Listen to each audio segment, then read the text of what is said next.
La palabra del Señor, mis hermanos, para esta mañana está en el Evangelio según San Lucas, capítulo 9, versículos 28 hasta el 36. Lucas, capítulo 9, de los versículos 28 hasta el 36. Dice así la palabra del Señor. Como 8 días después de estas palabras, Jesús tomó a Pedro, a Juan y a Jacob y subió al monte a orar. Mientras oraba, la apariencia de su rostro cambió y su vestido se volvió blanco y resplandeciente. Y 2 varones hablaban con él, los cuales eran Moisés y Elías. Ellos aparecieron rodeados de gloria y hablaban de su partida, que Jesús iba a cumplir en Jerusalén. Pedro y los que lo acompañaban estaban rendidos de sueño, pero permaneciendo despiertos vieron la gloria de Jesús y a los 2 varones que estaban con él. Y sucedió que mientras estos se alejaban de él, Pedro dijo a Jesús: Maestro, bueno es para nosotros estar aquí. Hagamos 3 enramadas, una para ti, una para Moisés y una para Elías. Pero no sabía lo que decía. Mientras él decía esto, vino una nube que los cubrió y tuvieron temor al entrar en la nube. Y vino una voz desde la nube que decía: Este es mi Hijo amado, a él oíd. Cuando cesó la voz de Jesús, se encontraba solo. Cuando cesó la voz, Jesús se encontraba solo. Ellos callaron y por aquellos días no dijeron nada a nadie de lo que habían visto. Que el Señor bendiga la lectura de su palabra.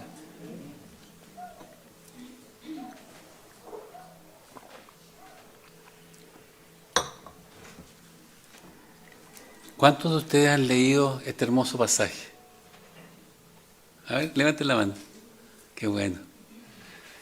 Es un pasaje glorioso, la transfiguración de nuestro Señor Jesucristo.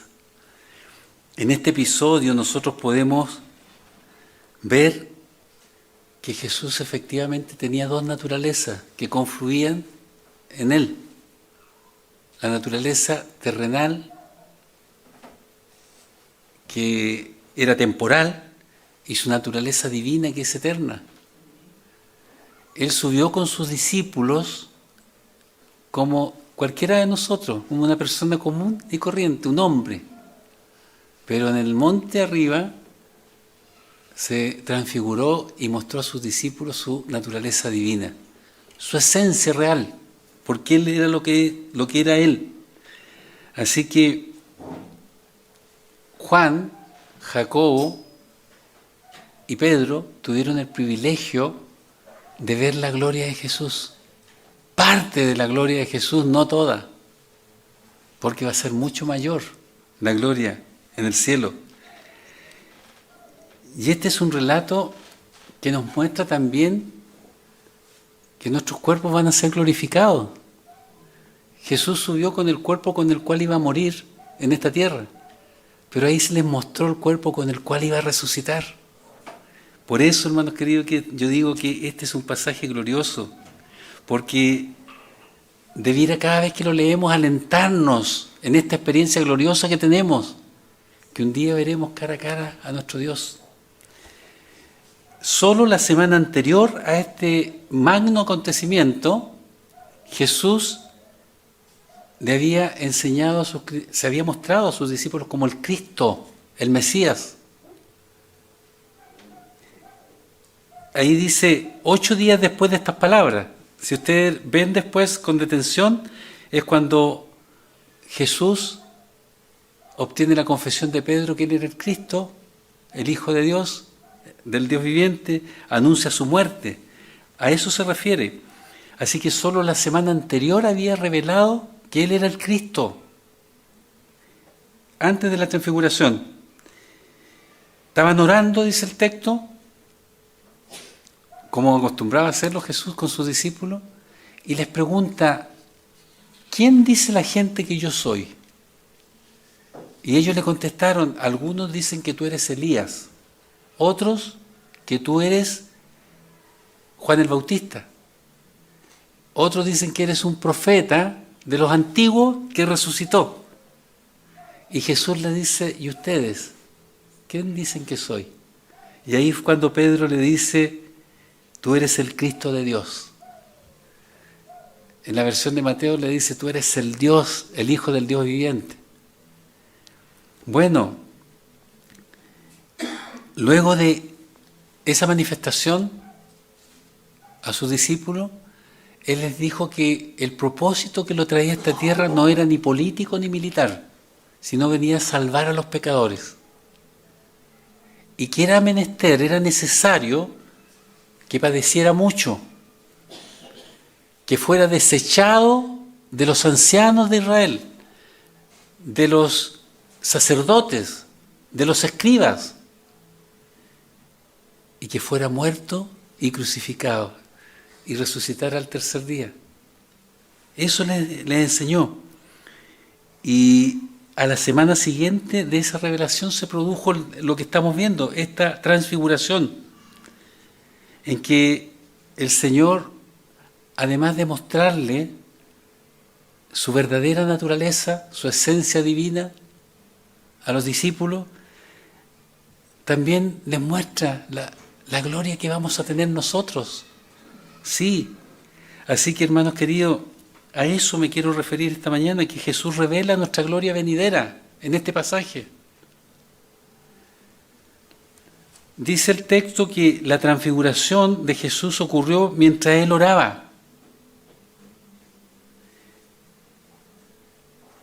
Como 8 días después de estas palabras, comienza diciendo, ¿de qué palabras? De las que les estuvo enseñando, que Él era el Cristo, que Él venía a salvar a los pecadores. Y fíjense en el versículo 27 que ustedes pueden leer también, que está inmediatamente antes del pasaje que hemos leído.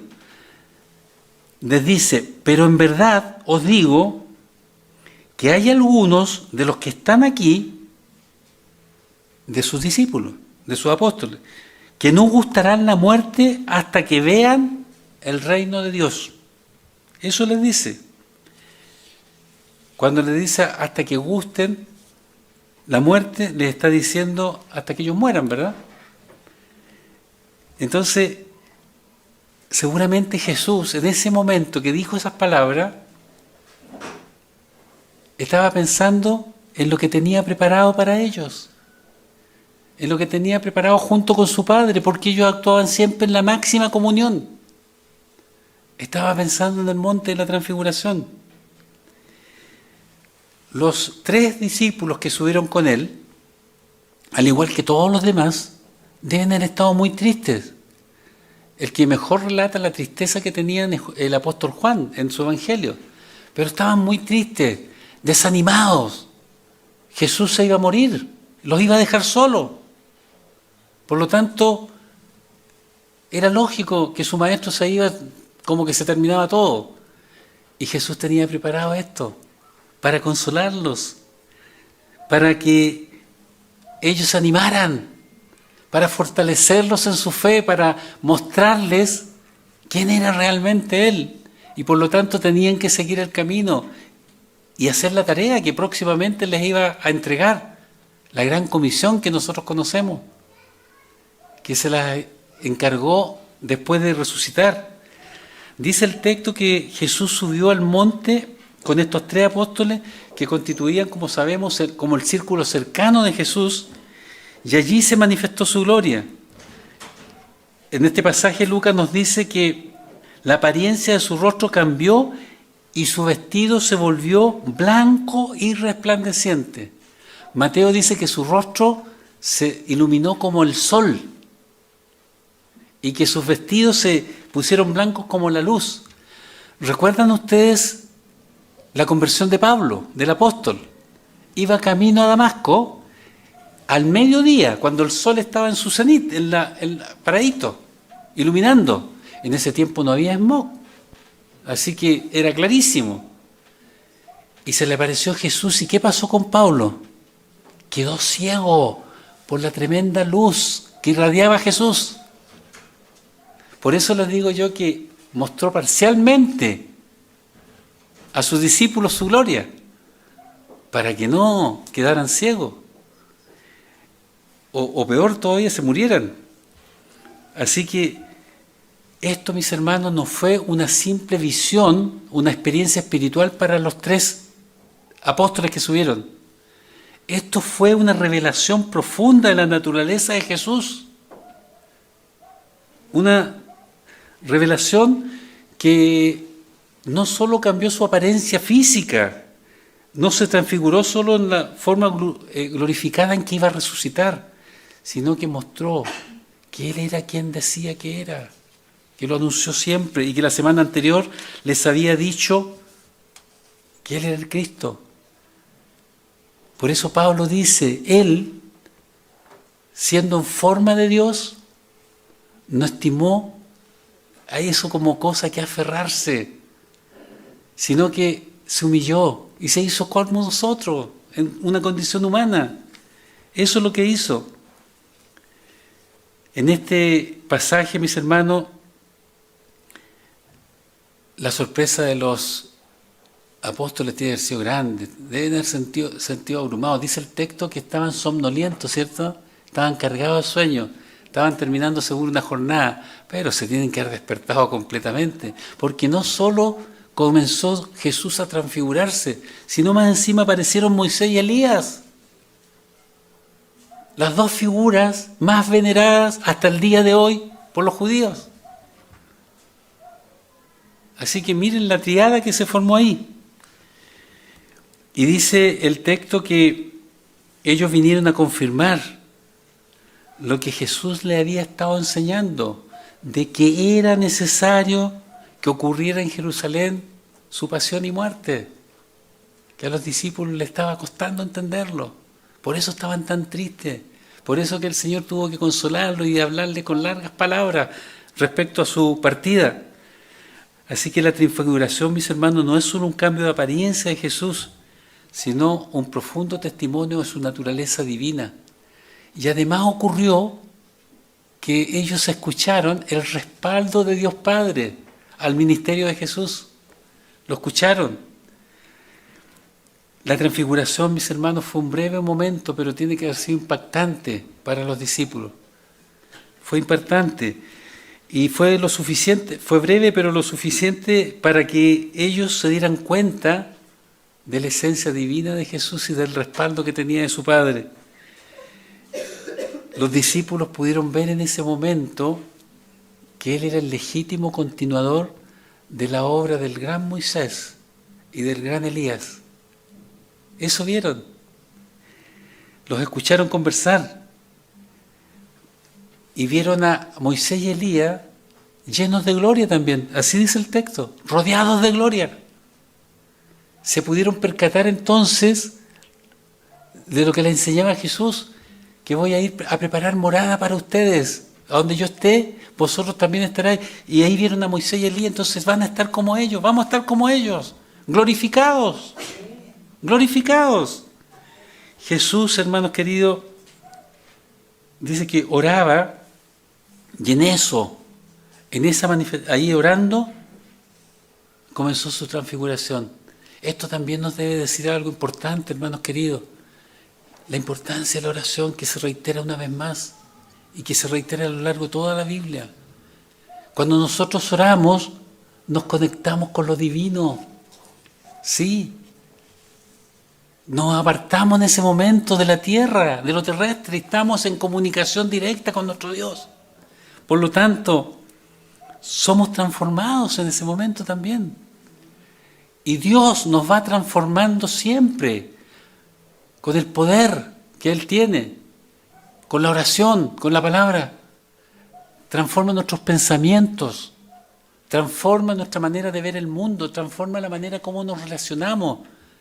Y cuando estamos en íntima comunión con Él, mis hermanos, hasta transfigura nuestro rostro. ¿Sí? Y la gente lo nota. Y si usted se ve con tanta paz siempre, ¿han tenido esa experiencia? Tan tranquilo, no se alarmó por esto. Eso lo hace Dios. Sigue transfigurándonos, transformándonos. Bueno, dice la palabra del Señor que ellos estaban orando en ese momento, Jesús, y comienza a transfigurarse y aparecen Moisés y Elías. Moisés, bien lo sabemos, representa la ley, sí, la Torá para los judíos. Y Elías a los profetas. Los judíos consideran a Elías el gran profeta, el profeta de los profetas. Así que cuando ellos lo vieron, pudieron darse cuenta que estaban vivos. Habían desaparecido de la tierra mucho tiempo, pero ahí estaban. ¿Cómo los distinguieron? ¿Cómo fue eso? No nos dice la Biblia. Uno puede especular todo lo que quiera, pero los reconocieron que eran Elías y Moisés. Cuando el Señor Jesús, o sea, cuando Dios se apareció a Moisés en el desierto para decirle que lo había escogido para liberar a su pueblo de Egipto, para que fuera el líder de la salida del pueblo de Israel de Egipto, entre todas las cosas que le dijo, yo soy el Dios de tu padre, el Dios de Abraham, el Dios de Isaac y el Dios de Jacob. Y Jesús citó estas palabras cuando los saduceos, que no creían en la resurrección, fueron a preguntarle sobre la resurrección para sorprenderlo. Y Jesús citó esto, no está escrito, le dijo, yo soy el Dios de Abraham, el Dios de Isaac, de Jacob. Y Jesús agrega, porque Dios es Dios de vivos y no de muertos. Por lo tanto, hermanos queridos, nos está mostrando este pasaje que vamos a resucitar, que no se termina todo cuando dejemos de respirar en esta tierra. Y por eso, hermanos queridos, es tan diferente cuando nosotros vamos a dejar al Camposanto a un cristiano que cuando van a dejar a un no cristiano. La desesperación, llanto, a veces no tiene contención para los que no conocen a Dios. Pero nosotros, si bien es cierto, podemos llorar, podemos sentir tristeza, pero también sentimos la satisfacción y el gozo de que ese que amamos está en la presencia del Señor. No murió, dejó de estar aquí en esta tierra, pero un día va a volver, como hizo volver a Elías y a Moisés, nuestro Señor Jesucristo, y estuvieron ahí en el monte de la resurrección. Ambos aparecieron rodeados de gloria. Así va a ser también. Así que esto que nos traiga la certeza a nuestro corazón de que Dios nos está cuidando verdaderamente para que un día alcancemos ese lugar eterno que tiene preparado para nosotros. También es importante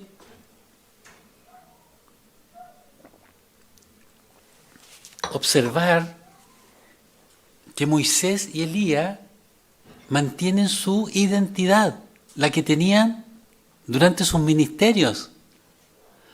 No eran espíritus sin cuerpo, inidentificables. No. Eran ellos. Por lo tanto, eso nos habla de que nos vamos a conocer en el cielo.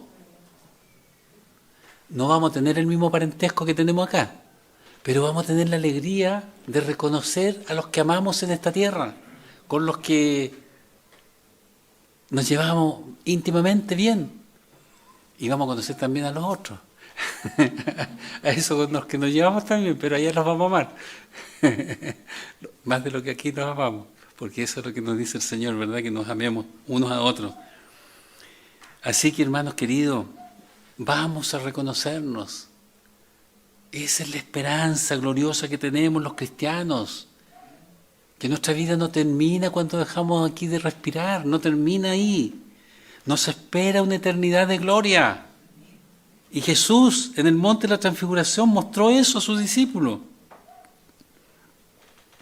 Como lo señala el apóstol Pablo a los filipenses, le dice que tenemos en el cielo un edificio, una casa no hecha con mano, eterna en los cielos. Así que no tengamos problemas cuando nuestra morada terrestre se deshaga. Este tabernáculo, dice Pablo, se deshace. Pero ahí viene una casa no hecha por manos humanas. Lucas nos señala aquí que ambos profetas aparecen para hablar con Jesús de su partida, que se iba a cumplir en Jerusalén. Hablaron de lo que venía ya, próximo. Estaban encima de la muerte y crucifixión de Jesús. La crucifixión y muerte, mejor. De todo el padecimiento.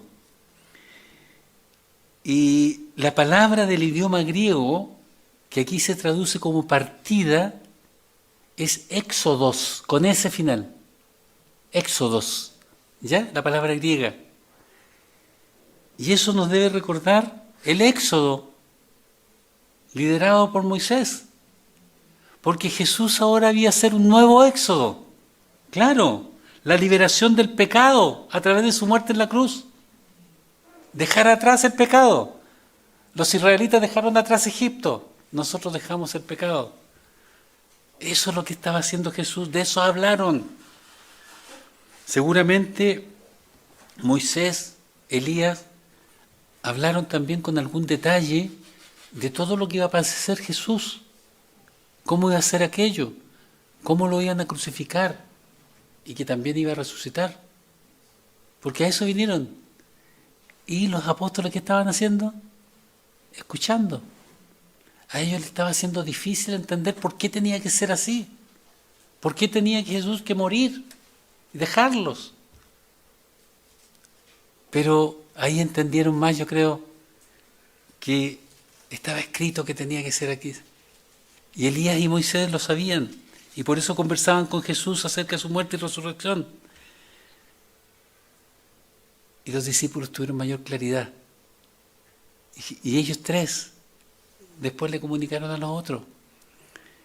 Mateo nos dice que Jesús les dijo que no dijeran nada hasta después de su resurrección. Y así lo hicieron, así lo hicieron.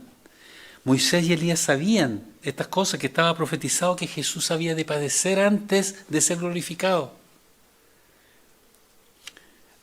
Esto nos tiene que decir también a nosotros, hermanos, que si tenemos que seguir las pisadas de nuestro Maestro, seguirlo en todo, también vamos a tener dificultades en algunos momentos.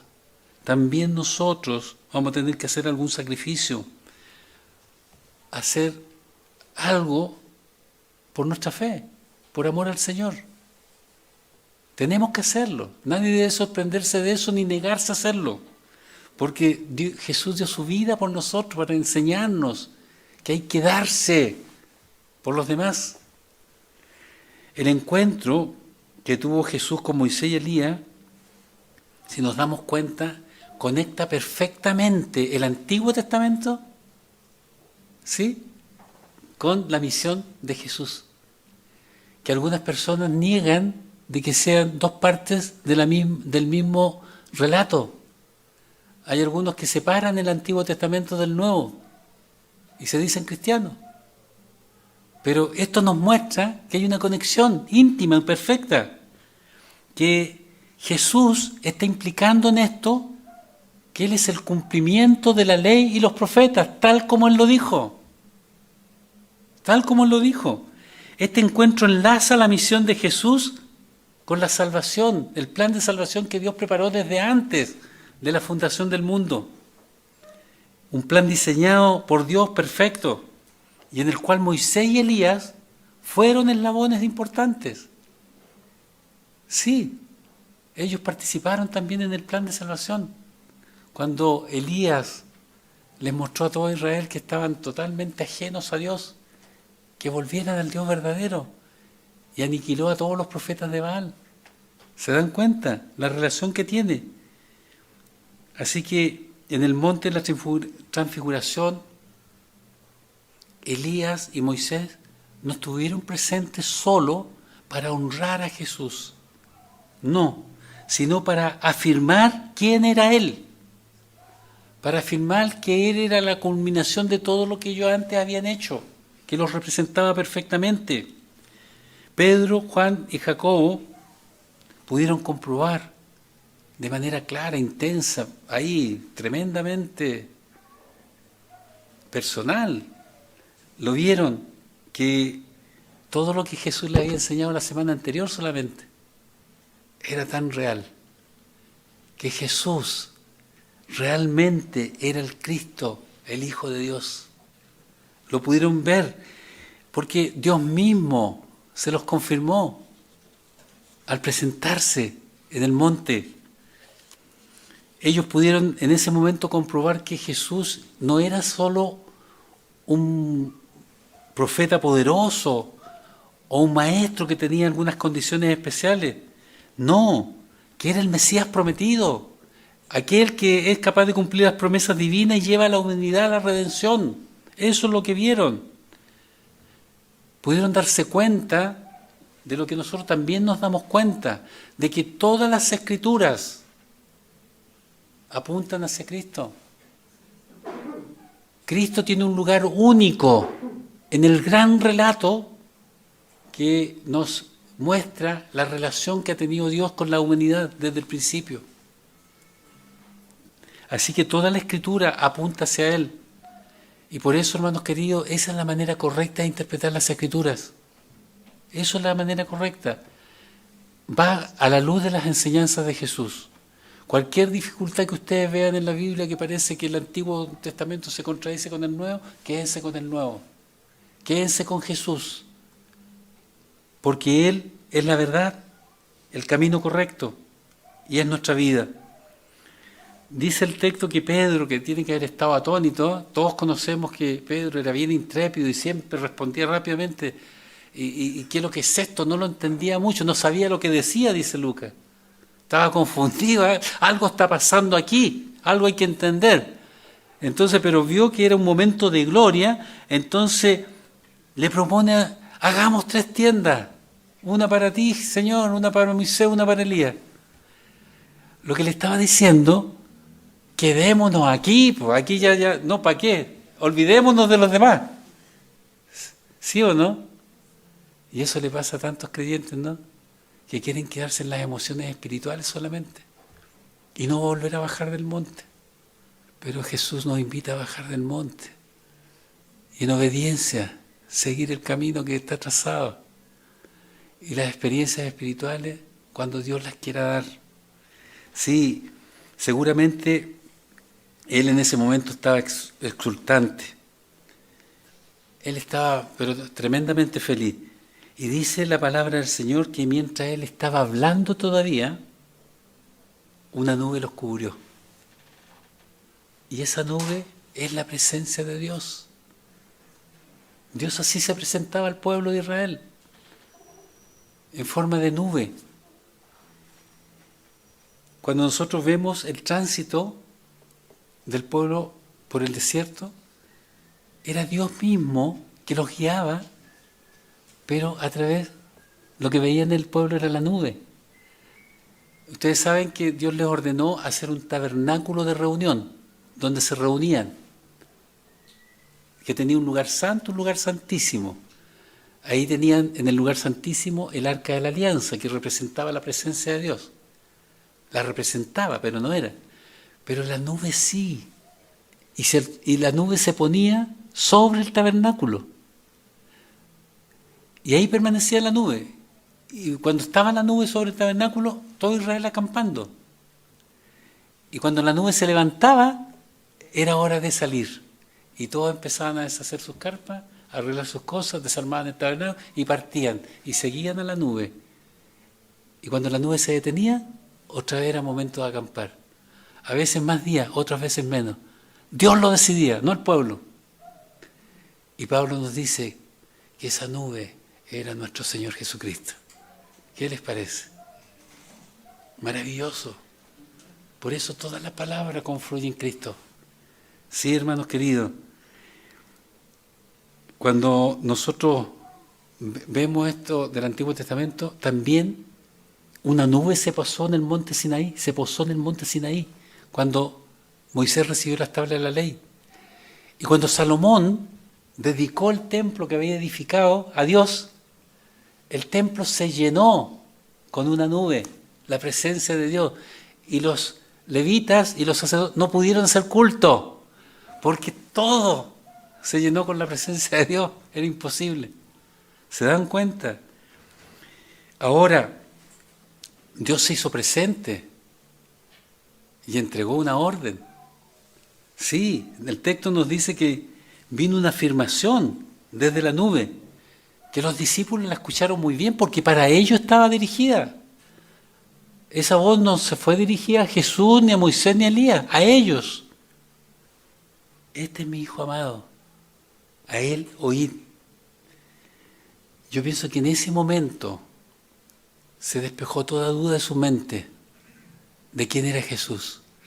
¿Se acuerdan ustedes cuando Jesús calmó la tempestad? Que ellos estaban asustadísimos y Jesús iba durmiendo sobre un cabezal.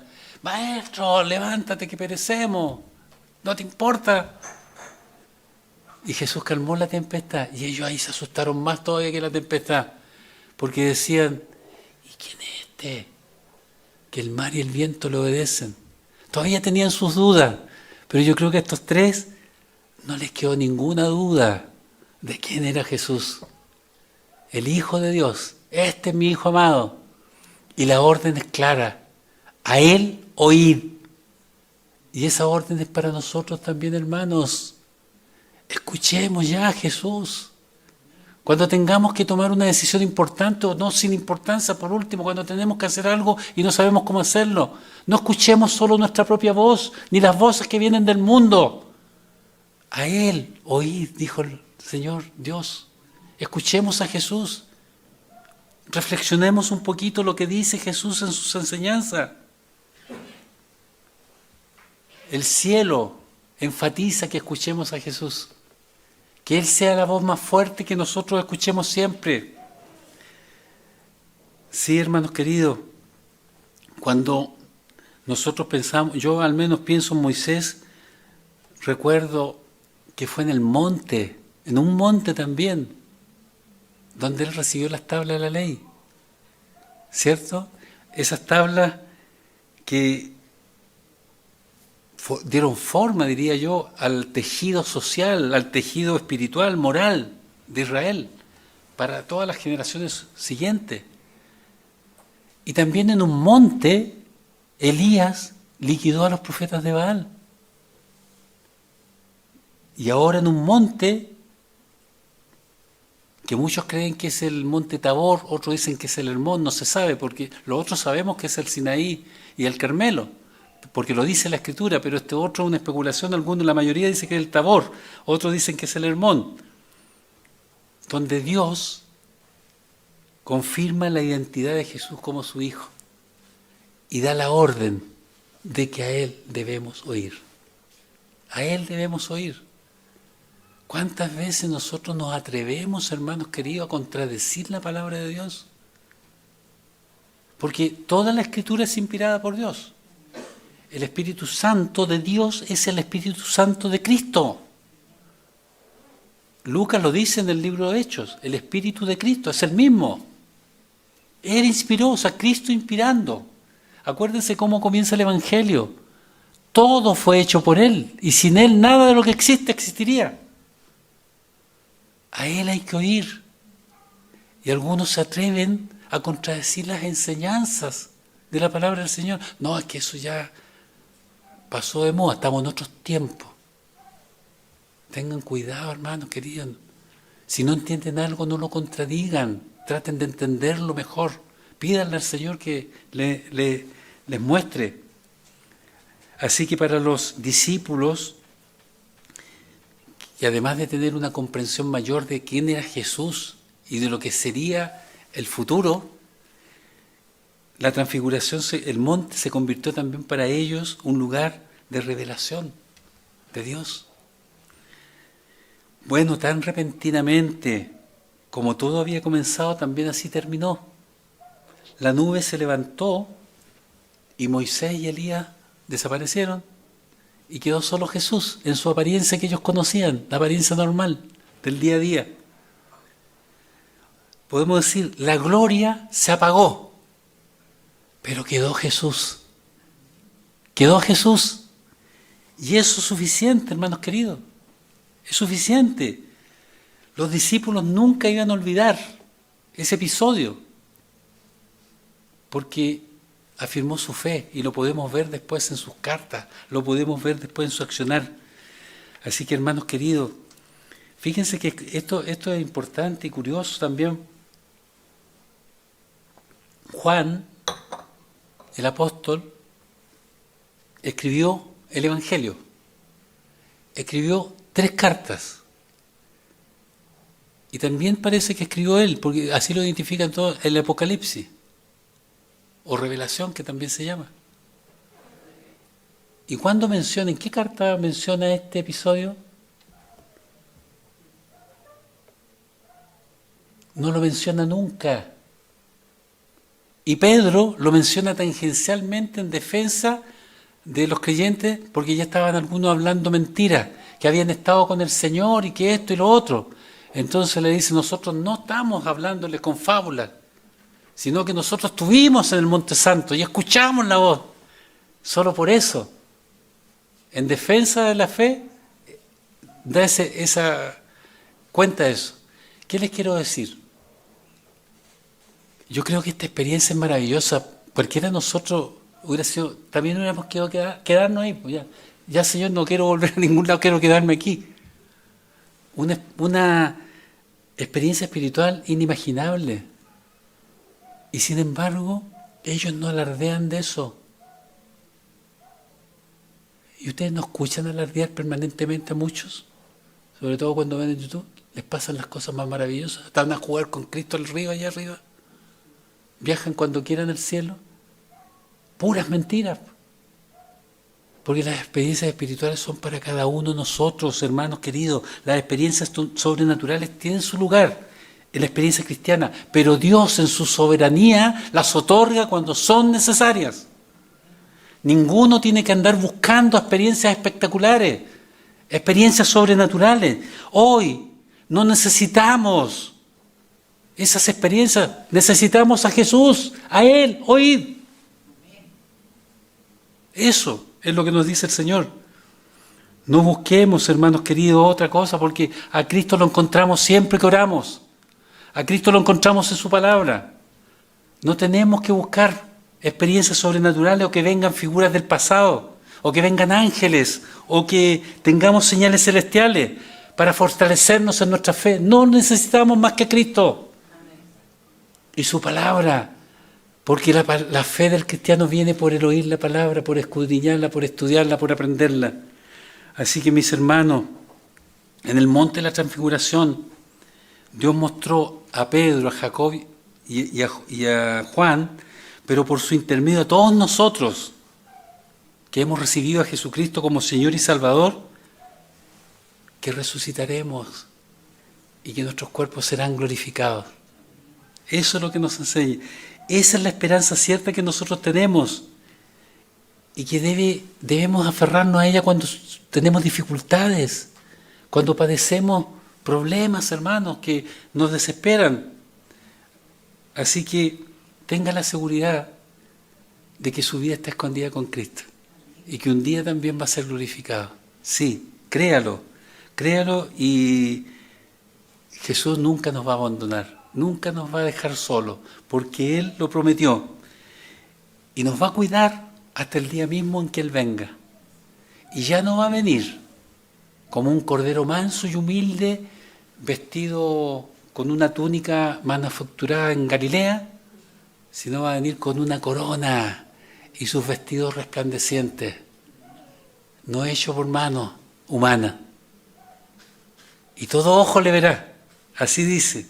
Así que este pasaje, mis hermanos, nos enseña muchas cosas, pero fundamentalmente 3 verdades. Que Jesús es el Hijo glorioso de Dios. Sí. Que toda la historia bíblica apunta hacia Él. Y también que el mandato del cielo es que lo escuchemos a Él. La nube, hermanos queridos, protegía también la vida de las personas. Por eso Dios no se mostraba. Nadie puede ver a Dios y morir y seguir vivo, pero nosotros lo vamos a ver cara a cara. ¿Estás dispuesto a eso? Sí. Así que la orden es bajar del monte y seguir en obediencia a Jesús. Cargar la cruz cada día. Hoy el Padre sigue diciendo, este es mi Hijo amado, a Él oíd. Lo sigue diciendo. Así que yo te pido, hermano, que ruegues al Señor que esa voz de Cristo sea la central en tu vida y que lo puedas oír cada día. Que el Señor les bendiga.